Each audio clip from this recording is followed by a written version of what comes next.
Good afternoon, everyone. I want to start off by offering a somber commemoration. 35 years ago today, a Hezbollah terrorist trained by the Iranian regime drove a truck packed with explosives into the Marine barracks in Beirut, Lebanon, killing 241 Marines, sailors, and soldiers. We will never forget that cowardly act of terrorism or the heroes who came in peace and gave their lives that day. The President just spoke, as many of you know, of 5 topics I want to address today that will add a color to some of the things that the President said. First, we're encouraged by the high voter turnout in the Afghan parliamentary elections this past weekend. We commend the Afghan security and defense forces in their efforts to facilitate credible elections. There were some technical issues, but despite that, we remain committed to assisting the election commissions, especially in their work for the presidential election that will come in April of 2019. Second, the migrant caravan is violating Mexico's sovereignty, laws, and immigration procedures. President Trump will not stand for this to happen to the United States. To those who say this is a hard-hearted stance, let's not forget that the United States is a historically generous nation when it comes to immigration.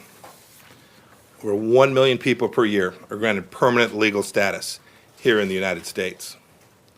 Over 33 million people total are currently here who have immigrated to this country legally. To those who want to come here legally. Legal immigration is the surest way to obtain the better life you're looking for here in the United States of America. From a security standpoint, there is no proper accounting of who these individuals in the caravan are, and this poses an unacceptable security risk to the United States. Moreover, many of these people are ripe targets for human traffickers and others who would exploit them. We don't want that to happen.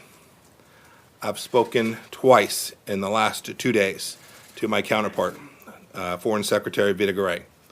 We trust that Mexico's leaders know what the best steps are to resolve this situation, and we urge timely action on their part. The United States also has a message for those who are currently part of this caravan or any caravan which follows.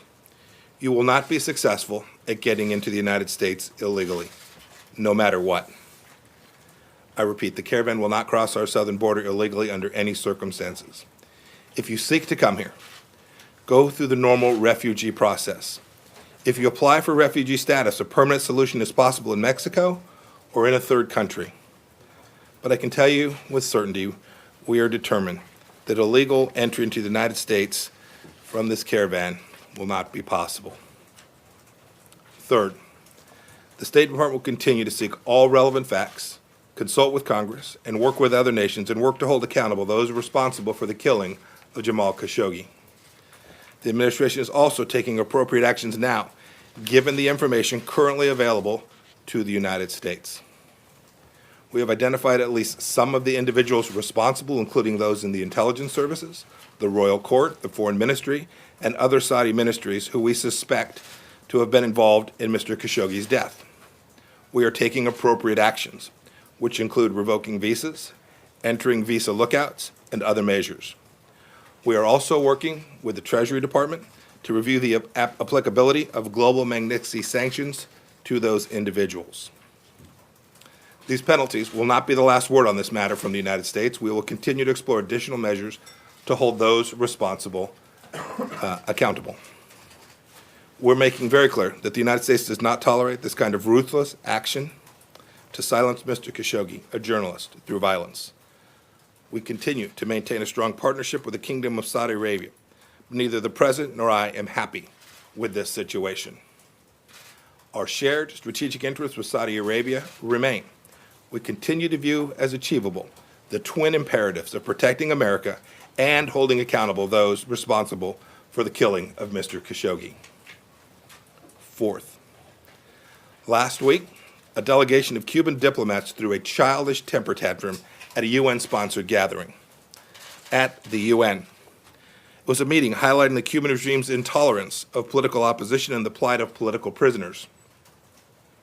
In response, I've written a letter to UN Secretary General Antonio Guterres, requesting to know what measures the UN will take to respond to these actions and make sure that they do not happen again. And finally, it's my honor to tell you that Ambassador Dan Smith will become the new director of the Foreign Service Institute, something which I intend to devote a significant piece of my time and attention to as the Secretary of State. This is a very important institution here for our Foreign Service officers. Dan will lead the State Department institution responsible for all of our team's initial training and their continued professional development. Dan shares my vision. I knew him when he was head of INR and I was in my previous role. Dan shares my vision of having the best trained and most professional diplomatic corps in the world. He is impeccably qualified for this role, and I look forward to him taking the helm at FSI. I'm now happy to take a few questions. And we just have a few minutes for questions today. We're running late for another meeting. Our apologies. Matt, we'll start with you. Thanks, Heather. Thanks, Mr. Secretary. Yes, the sir. President, as I don't know if you could add color to the President's comments. He just called the Saudi operation or the attempt to conceal the worst cover-up in the history of cover-ups. And I'm wondering, one, if you agree with that characterization, and then second, if you could be a little bit more specific about the actions that you're taking with regard to the visa revocations. How many, roughly, are we talking about people here? And then on the migrants, what would you say to people who would criticize your comments just now as being a bit disingenuous by telling them to apply for refugee status when this administration has slashed the number of refugees it will admit? I said I'd take a few questions. You just asked three. I assume everyone in the room would be very disappointed in you for having taken all the questions. So let me take the last one first. This is a nation that is historically generous with respect to accepting refugees and persons from all around the world. There is no mistaking that. It will continue to be so. And so those who want to come here legally have every means available to do that. People can also file to be refugees in other countries other than the United States of America. And so what we know is this. We're a nation built on laws. We have an obligation. The President has an obligation to protect American sovereignty and to secure our borders, to make sure that we know who's coming in and out of our country is not only appropriate, but it is a duty of the United States government. We'll continue to make sure that we execute that with great energy and vigor and professionalism. Second, I'll get you the numbers. We have them, but I want to make sure I get them to you right. I'll make sure everybody gets a chance to see the numbers. There's not a lot more that I can say about, other than to say that this is certainly not the last step that we will take, that we will continue to do our own efforts, our own fact-finding, to make sure that decisions that the United States makes are based on real facts and real data that we can confirm ourselves.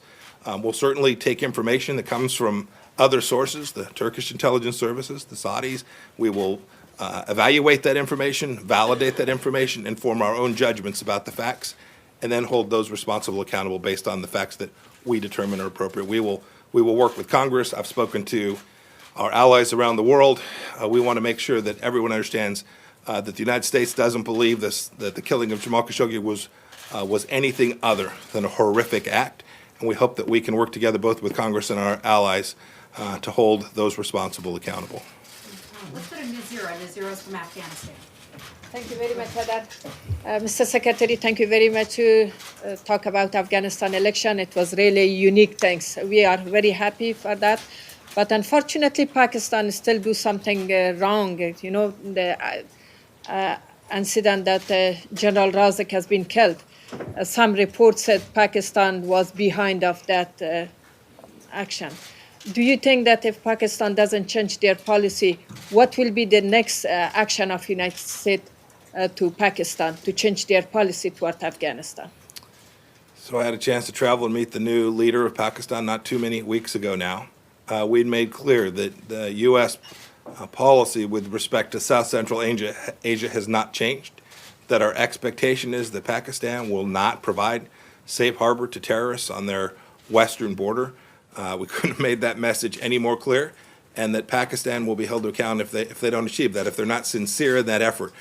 We don't believe we can get to the place that everyone wants, right? Everyone wants a reconciliation in Afghanistan, and to achieve that, you can't have a safe harbor for Taliban, for Haqqani, and for others inside of Pakistan. The Pakistani government knows that that's our view, and this administration has already made significant efforts to hold them accountable, and we hope that they'll achieve the goal that we've set out for them. Reuters. Thank you very much, Mr. Secretary. Thank you very much.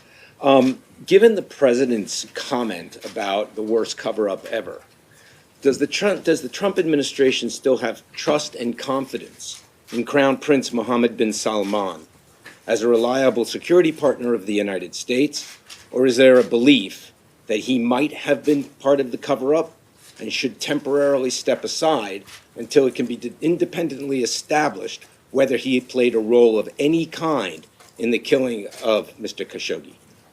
We're learning the facts. And as facts unfold, as we continue to develop our understanding of the individuals that were responsible for this, who not only executed it, but led and were involved and were connected to it, the world should know that we intend to hold those individuals accountable when we develop that fact set. And we literally hope to continue to learn facts. We've learned a lot over the last few days. We hope to learn a lot in the next 48 and 72 hours as well. A great deal more in the next 48 or 72 hours as well. Our last question, Andrea. Secretary, following ma'am. up, thank you. President Erdogan said today that this was a savage and premeditated murder. You say you're learning the facts. The president says it's the worst cover-up. The Saudis are now telling us that this was an attempt to hold Khashoggi in a Turkish safe house for 2 days. Do you accept that explanation? You personally were told one story and it has evolved over the days. So do you think that the Saudis are still covering this up? And do you feel misled by them? You said you're not happy, the president's not happy. Do you feel personally misled by the Crown Prince? Do you accept what President Erdogan has said today? So I don't think I've said what it is the Crown Prince told me. I don't talk about those discussions and still do not I'm just asking whether you accept still what he do not said to you. intend to. We're going to accept what America learns. We're going to accept the data set that we're able to develop.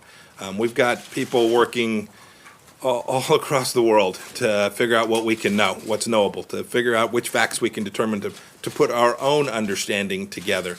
Because things like, I talked about the work that we've asked Treasury to help the State Department with on Global Magnitsky. That's got to be our work.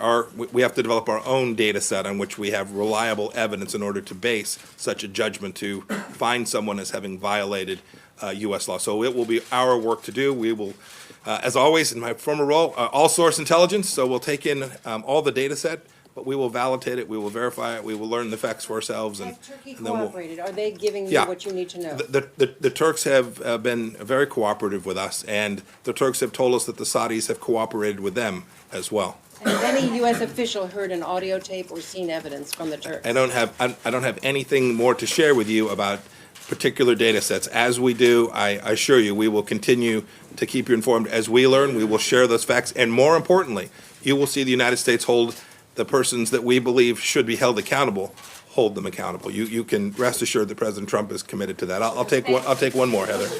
One more. What do you got? So the Senate and the House, they signed a new bill called HIFPA now too. So it's now on the desk of the president.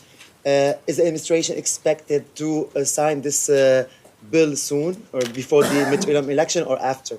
I don't know the timing on when the president intends to sign that. Everybody, the secretary has to go. He's late for a meeting. Thank you all. Have a good afternoon.